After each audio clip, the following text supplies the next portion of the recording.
An exercise that I like to do when I don't know what to draw is to basically find poses and simplify them down into simple shapes, into mannequins, coloring in the joints so that way we can see what parts are solid and what parts are not movable. So how has this helped me? It has helped me getting comfortable drawing the entire figure. It has gotten me comfortable manipulating the forms and turning, primitive shapes into more organic shapes by moving them and manipulating them and bending them and twisting them. It has also helped me identify where are the joints, where are the solid pieces, so that way we can have things moving around in believable ways. It's just that repetition, that familiarity, and then just getting comfortable drawing out the entire figure, finding the balance, finding the gesture, all of that, like all combined.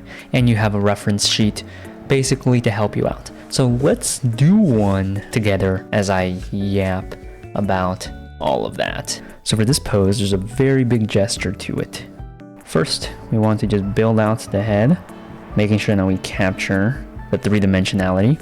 The whole purpose of this is to maintain three-dimensionality, solidity as much as you can. You're trying to break everything down into its simplest forms. So for here, it goes out like this. The perspective of the hips are like that, right? Because I see the top of the hips here, top of the hips going down, and we don't see the bottom of the hips. And then the legs would be around here like this. Now I would widen the hips a lot more to match the proportions that we have the legs like this. And this will also help you get faster at drawing too, because you end up developing the muscle memory to put everything together. So something like this, we have shoulder dropping down, hand here like this. Other shoulder, comparing the shoulder to the cheek, it's around here, keeping the gestures intact. Hand is around where the eyes are, so I'll put the hand like here. Simplifying it, not doing anything fancy, and then we go through for a second pass. So this was just the sketch pass, really fast gesture, and now let's go through and bring out all of the details. Or not details, but more like cleaning it up. I could put in placement of the eyes too if I want to. Cheek jutting out. So we have the neck, that's set up. We can even put out a little bit of clavicle if we want to. We have shoulder ball, and then the second shoulder ball, which is already set. Close off and try to find the simple form of the chest, of the rib cage. And then we have the breasts over here. So I'll put those in, keeping them simple first, and then we can slowly bring it in and match the anatomy a little bit more. Bottom of the rib cage is a little bit too low, but that's fine, right? This is study. It's really helpful to try to your best to separate study from finished work, because then it'll help you separate and keep perfectionism in check if you are a perfectionist. I don't know if I am. I'm kind of just go with the flow kind of guy. We have more of a waist over here, and then I want to bring out the pelvis like this. And then I have the balls here for the hip joint. All of this anatomy is in the head, not being shown on the page. Boom, shoulder cylinder or arm cylinder. Very, very simple. Putting in the contour lines. Here I would like to go from the front and then move backwards. So we have, I'm gonna put the square of the wrist going down into the cylinder of the forearm, and then we have the hand being dropped over like this. Pinky, fingers, index finger, thumb, something like that. Not too precious about it. The cylinder of the thigh, drop it down like this, keeping everything as primitive as I can while leaving room for some manipulation, form manipulation. Boom, I have the cylinders for the legs. Now these knees look like they're kind of facing forward a little bit. So I'm just gonna do something simple like that. Or this one too. This one's a little bit more bent, so I want to kind of bring out the square knee a little bit more. Cylinder for the lower leg. Manipulating that cylinder to showcase a little bit more of the like anatomy of the leg, like this. Contour lines so that we know what the direction of everything is. And then foot. It's almost like if you've played like Pop Tropica or whatever, like those older Flash games, like Rayman. I don't know if that's on the Flash, but I'm pretty sure there was like Flash games of Rayman and stuff, but where they don't draw, they just draw the actual features. They don't draw the like the connectors of it. It's kind of thinking of it like that. Then we can color in the joints, and you want to keep track too of balance. The figure is solid. There's gravity affecting it. There is a balance. It's holding weight. There is three-dimensionality. There is solidness to it. So that's something to keep in mind always. Honestly, a lot of this is just finding ways to make drawing as brainless as possible, because the less you have to think about it, the easier it is to do, and the easier it is to build the habit. So we have something like that, and then you just do a bunch of them.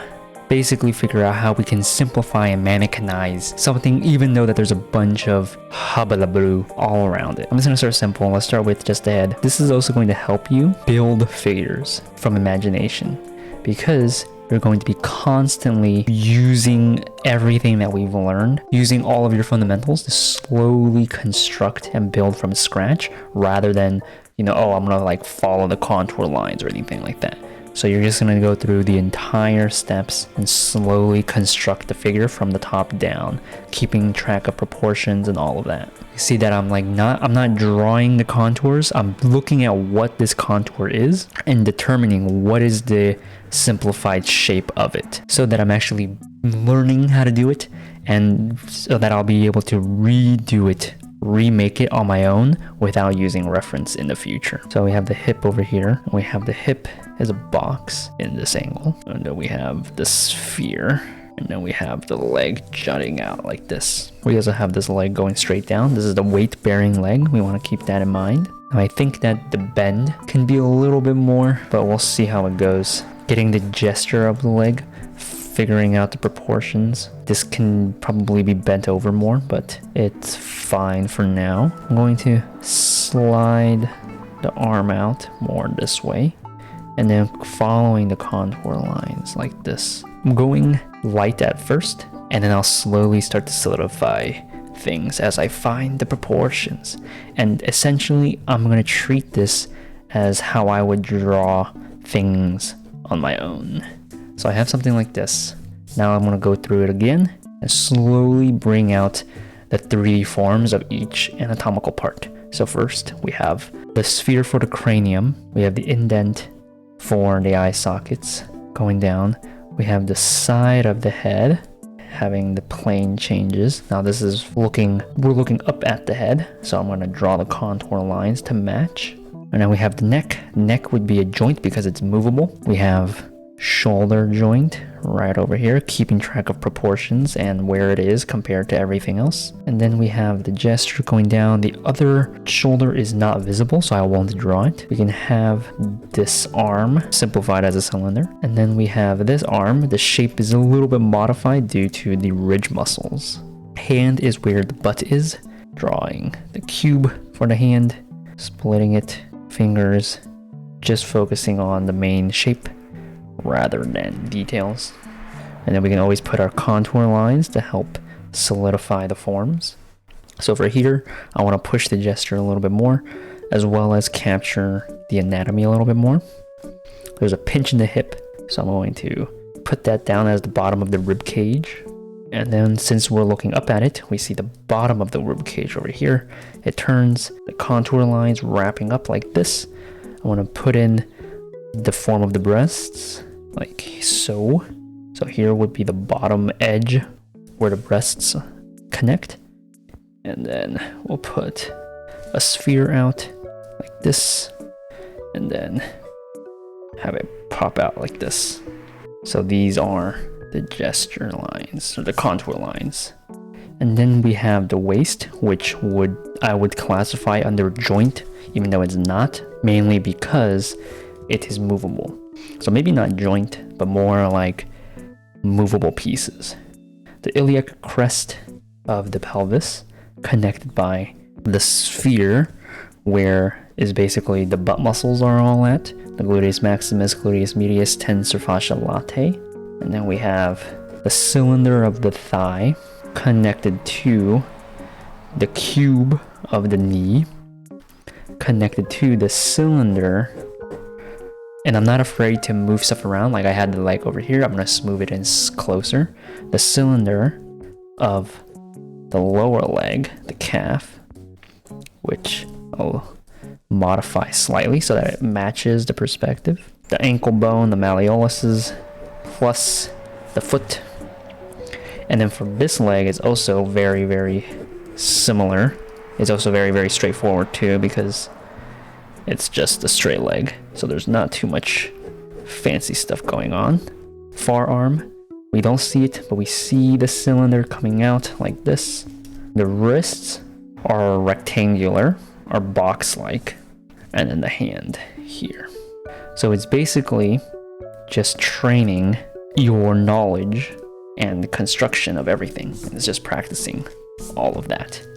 And then I like to go through with another color and shade in all of the joints or areas that move, so like the waist. And they don't have to look pretty, right? It's messy, it's nasty, but that's fine because you're learning. So for something like this, you might want to go back through and see if you can figure it all out more clearly using better anatomy, better gesture. So this is how it would look from a side angle: knee bone, femur head, tibia head, going down like that. I have one more, finding the general pose of the head, trying to find this gesture line, and then this hip is going out like this. Drawing big forms and slowly adding in more and more details so that we're solving the big problems first and we're not getting lost in the details. Trying to find placement. I find placement and then I assess the whole thing. And when I assess the whole thing, I realize that this leg is way too thick. Just trying to find the placement, trying to find perspective, or perspective and proportion, right? You're solving each thing one at a time rather than trying to do the whole thing all the time, trying to solve the whole thing the whole time. If I was digital, I would take the liquify tool and push this hip a little bit more. So I might do just by sliding stuff over slightly. But let's just keep going. These are not meant to be perfect anyway. So I'm going to find the main cranium. Here's the brow ridge, dropping down the jaw. Have the form, side plane of the skull, neck cylinder. Can put in placements for the eyes if we want to. We have the gesture, the angle of the shoulders. Then we have the shoulder ball, like normal. And you can see how it's kind of like meditative once you have it all memorized and you're just going through the motions. And the more you go through the motions, the more comfortable you're going to be. There's a line right here that's very, very like flat, which shows me that it's eye level. So I'm going to try to capture that. Bringing in the general shape of the breasts. We have this arm, very forward in perspective. It's dropping down. And then we have the forearm dropping up like this, climbing up. And then we have, this is way too small, judging from everything. So I'm going to make it longer and then slide this up over here. We have the waist, going to separate that. And then we have the pelvis. Where is the rigid area? So where is the pelvic bone? And then where are the areas where it's just muscle and joint? So I will put those like here. Hand, which I won't care about. Joint. And then we will have leg, trying to find the gesture of the leg. The angle of it goes down to the knee, which is around right here. And then it keeps going down this way. Now you can go through a variation of this where you're like trying to be neater with the lines, which I should definitely be trying to do, but it's too late for me now. I'm ruined. Knee in perspective. This is the cylinder of the lower leg, like this. And then we have the second leg, like that. Now this one is nowhere near as neat as my other ones, which is fine because sometimes you win some, you lose some. And all of these are going to be going into the trash anyway, right? Or you can save it in like a box or whatever. This is how you fill up sketchbooks on sketchbooks. And this is how people go through like 10 sketchbooks a year or something like that. Because you just fill them with nasty drawings. You make a lot of nasty drawings in order to start making good drawings. And then you can also try to find the perspective of the breasts. So this would be top plane, bottom plane, like that. Trying to find out, put contour lines on everything. So this is going up. This is kind of going down, down.